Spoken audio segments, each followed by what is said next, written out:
Friend, your show is on, except this time you're actually a contestant on the show that I'm calling Who's Who, because this Twilight Zone breakdown is a mess. Today we're talking about season 2, episode 28. Will the real Martian please stand up? And what I want you to do, and this is only for the people who have never seen it, because sometimes y'all just be ruining stuff. If you've never seen it, I want you to put who you think the Martian is in the comments, and then respond to your own comment when you see the actual result. So without further ado, will the real Martian please stand up?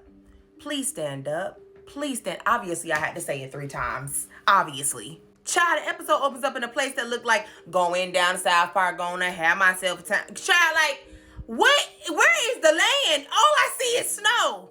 And as I'm looking for Cartman and them, I realized that I'm hearing something that sounds like an alien ship crashing. And that's when I leaned out, because I don't need to be here. But right on cue, we see 2 friendly faces everywhere. Humble folks without temptation pull up. It's 2 state troopers, and they said that they also heard the crash. They got a couple of calls in, and they said, well, maybe it's a meteor. Let's go check it out. Once again, they not like me. They not. I'm telling the aliens right now, if you are actually ever in trouble, you better use ChatGPT to translate and text me and give me a full layout of what's going on. Because if you just expected me to come outside because of a crash, babes, you're done for. I'm so sorry. So the state trooper gets on the radio. He's like, girl, this is PS 118 clocking in. We heard a crash. People are reporting that they saw a crash and saw a light. I'm going to check it out, but I don't really see anything down here. So Stan from South Park is walking around and he's investigating, and he says, yo, it's footprints over here and it looks like it's heading towards that diner. And as he's saying that, Cal from South Park is hearing over the radio that there's also some talk of a bridge going out nearby. They had a terrible snowstorm. Everything is iced over, and they are saying that this bridge is definitely dangerous and that everybody needs to stay still. But as Stan and Cal investigate more, they realize something definitely fell into that pond, climbed out, and walked over to the cafe. And this is when my Uncle Rob pops up on the screen, and he's like, self-acclaimed black play niece. They got to find a Martian in that diner, and there is one. And because it's my uncle and I'll do anything for him, you know I leaned in. You know I did. So they head over to the Highway Cafe where these tracks lead to. And I just want to figure out something. Did they run out of room on the window pane to actually spell highway correctly? Or is it like highway? Like, is it a play on words? Or is it because we didn't have the resources? I would like to know. Kyle and Stan walk into the cafe. Those are their names now. I don't care. Kyle and Stan walk into the cafe, and you think for a second that they're brushing off the snow from outside, but I actually believe that it was ash because everybody in here is smoking. It's actually insane. He has a cigarette. Mind you, the cigarette is in the same hand as his coffee. Side-Eye and Betty Oops over there are smoking as well. And even Peg the Stallion is over here smoking. But I digress. Stan and Kyle break the news to everybody in the diner that they will not be able to leave that night because unfortunately the bridge is not safe enough to cross.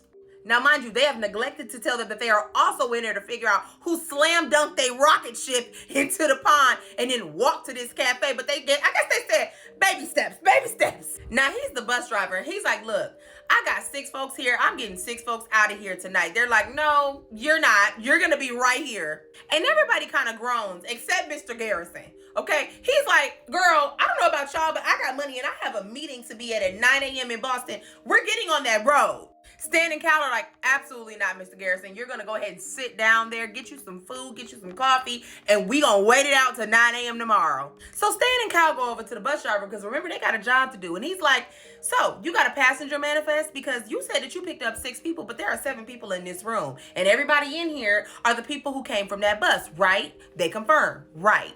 The bus driver is like, manifest? Girl, what you think this is, Las Vegas, Nevada? Baby, this is Prim, Nevada. We are just happy that people still want to come see us and come to our mall and come to our hotels, okay? We don't even care about who they are. We tell them to get on the bus. We wave at them. We count them. And we make sure that 6 people get on and 6 people get off. And that's it. So Stan is like, okay. So if 6 of y'all got on and 6 of y'all got off, then why is it 7 people in here? Because we're trying to figure out these tracks that came from the pond into this cafe. And everybody in here is not leaving until we figure it out. This entire scene gave that Whitney Houston song where she's like, if 6 of y'all went out, then 4 of you are really cheap. Yeah, sing it with me. Because only 2 of you had dinner. I found your credit card. Baby was doing math in this cafe. So Mr. Garrison is offended by all this interrogation. interrogation, as he always is on South Park. And he's like, excuse me, if I'm going to be grilled, I need to call my lawyer, or you need to let me know exactly what the charges are. Now, I know that this is the bus driver from this story, but the next character that we meet actually looks like the bus driver from South Park, and I'm not even kidding. You know that woman that's the bus driver? Tell me he don't give her. Tell me he don't give her. So the whole time everybody's been talking about this, the bus driver from South Park has just been quiet, blinking with one eye at a time, and just really kind of looking like the most suspicious of them. And the rich guy from Boston finally makes him turn around when the rich guy goes, well, I don't care. I can get a car and just drive across the bridge by myself. The rest of y'all have to be on the bus. So he turns around, he's kind of like, oh, so you think you special? Okay, well, go ahead and try it.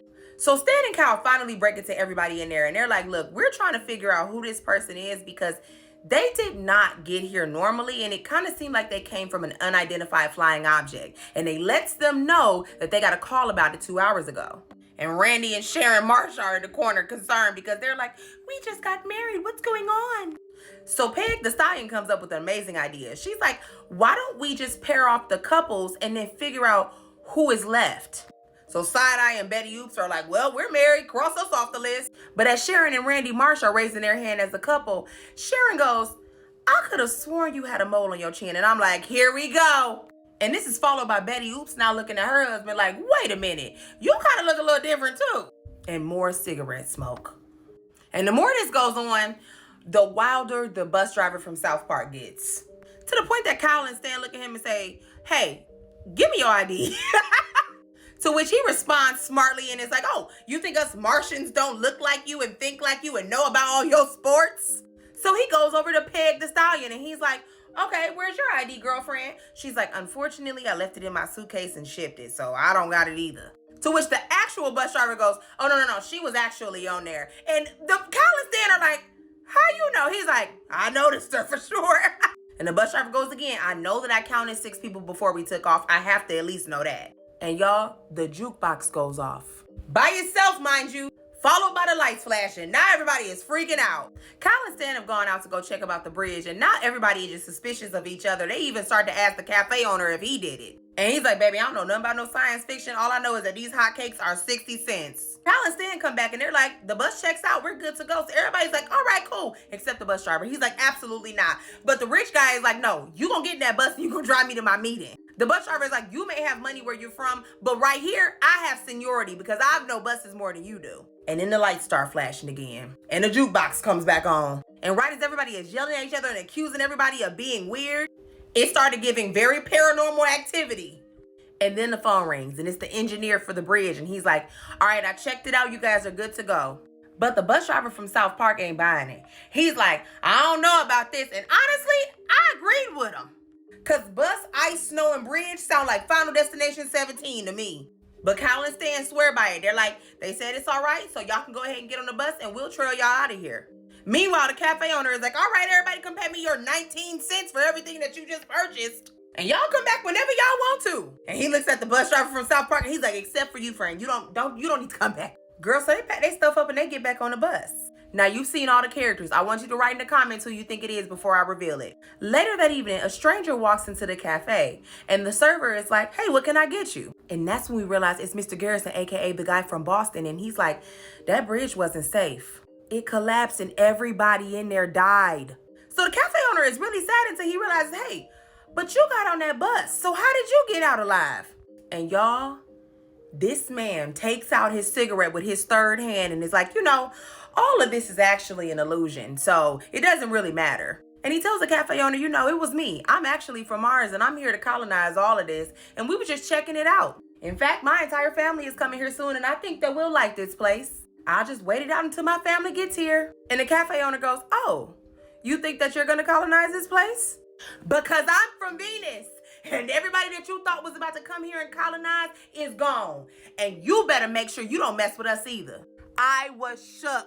Don't forget to respond to your guesses. That was your Twilight Zone breakdown of the week.